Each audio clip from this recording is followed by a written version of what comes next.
기분 좋은 방송 TBS FM.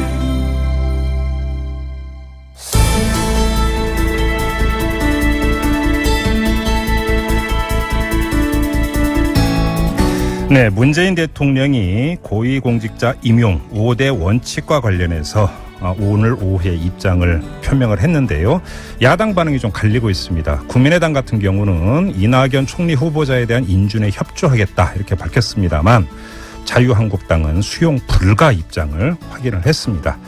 자, 차례로 두 당 의원 연결해서 입장 들어보죠. 먼저 국민의당 원내대변인을 맡고 있는 최명길 의원 연결합니다. 여보세요. 네, 안녕하십니까. 네네. 자, 인준에 협조하겠다고 밝혔습니다. 그러면 그 임명동이 표결에 응해서 찬성을 할 수도 있다 이런 이야기입니까?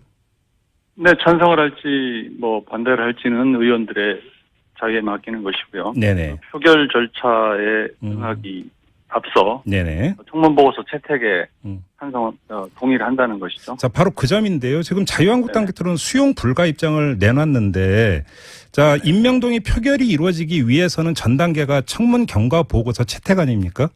그렇죠. 그런데 자유한국당이 이걸 거부하면 채택을 할 수 있나요? 어떻게 되는 겁니까? 가능하면은 그 자유한국당이 그 부적격 의견을 표시해서라도 네. 청문보고서 채택을 하는 게 자연스러운 일이겠죠. 그러나 네. 국민의당이 동의를 하고 바른정당까지 처리에 협조를 하겠다는 입장이기 때문에 예. 청문위원 13명 중에 과반을 훌쩍 넘거든요. 네. 그렇기 때문에 네. 청문보고서 채택은 가능하죠. 그러나 예. 여야가 동시에 참여하는 청문보고서 채택이 이루어지는 게 바람직하다고 생각합니다. 그 자유한국당 청문위원들이 반대를 한다 하더라도 그러면 그 보고서 채택은 문제가 없는 건가요? 가능하지요. 자, 그러면 청문 경과 보고서 채택 절차 그리고 표결 절차에 응하겠다. 국민의당 입장은 이런 거죠. 것이라는 거고요. 네. 자, 그러면 임명 동의에 찬성하느냐 마느냐는 의원 개개인의 자유투표에 맡기기로 한 건가요? 물론이죠. 네. 그렇게 되는 거고요. 자, 문재인 대통령이 오늘 그 수석 보좌관 회의에서 입장을 표명을 했는데요. 이 입장은 어떻게 평가를 하세요? 그 부분에 대해서는 뭐 그 여러 가지 뭐 얘기를 하셨더라고요. 뭐 더 빠르게 총리 지명을 해서 국정 공백을 최소화하려고 네네. 하는데 그런 국민의 요구에 부응한 것이다. 그런데 총리 인준이 늦어져서 네. 또 이 인준 절차가 정치화됐다 이렇게 규정을 하셨어요. 예. 그래서 이게 빨리 해보려는 저희 노력이 허탈한 게 됐다. 하고 그 상당히 야당의 태도를 사실상 비판을 하신 건데. 예. 그러면서 원칙이라는 게 실제 적용은 구체적인 기준이 필요하고 예외 없이 배제된다는 것은 뭐 있을 수가 없다. 네네. 공약을 지키지 못한 게 아니다. 이렇게 얘기를 하셨어요. 그래서 네. 이런 그 말씀에 대해서는 동의하지 않습니다. 그러나 네. 그 처리하겠다고 대승적으로 협조하겠다는 입장을 밝혔기 때문에 더 이상 이 부분에 대해서 왈가왈부하지 않겠다는 게 국민의당의 입장이죠. 그러면 국민의당의 입장이 이낙연 총리 후보자에 대해서만 그 인준 절차에 응하겠다라는 것이고. 그렇습니다. 예, 인준 투표라고 하는 것은 네. 헌법기관장이거든요. 네네. 헌법재판소장과 국무총리 그리고 대법관 등에 해당하는 거니까요. 그러면 지금 보도를 기초로 하면은 강경화 외교부 장관 후보자라든지 김상조 공정거래위원장 후보자 같은 경우도 위장전입 문제가 불거지지 않았습니까? 네네. 자, 그럼 이제 청문회는 이루어진다 하더라도 청문회 이후에 청문 경과 보고서를 채택할 거냐 말 거냐 또 이 문제가 다시 나오게 돼 있는데 그럼 이때는 어떻게 하실 계획이세요?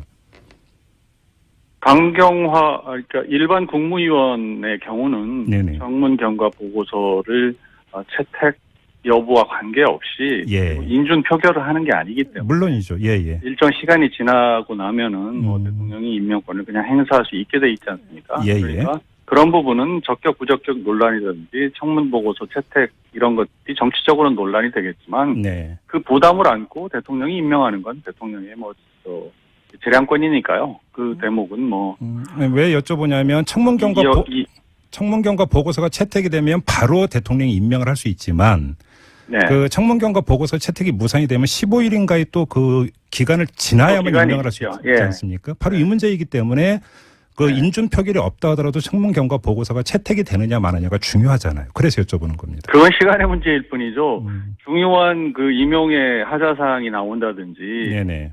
그 결격 사유가 발견이 되면은 그 대목에 대해서는 그 상황에 가서 판단할 일이죠. 그러면 그거는 또 이제 이낙연 총리 인준안 처리에 나서기로 했다는 것이 다른 공직 후보자들 위장 전입 문제를 더 이상 문제 삼지 않겠다 이렇게 한 건 아니거든요. 아, 그건 또 그 상황은 자체로 그때 케이스마다 가서 봐야 될 일입니다. 알겠습니다. 결국은 이게 이제 그 어떤 원칙을 잡느냐가 중요한 문제인 것 같은데요. 네네. 정치권에서 이런 어떤 그 뭐 여러 가지 위장 전입 문제가 지금 불거진 상태인데 이런 거에 대해서 적격 부적격을 좀 가를 수 있는 좀 객관적이고 명확한 원칙 수립 가능한 건가요? 정치권에서 혹시 그런 그 모색이 이루어지고 있는 건가요?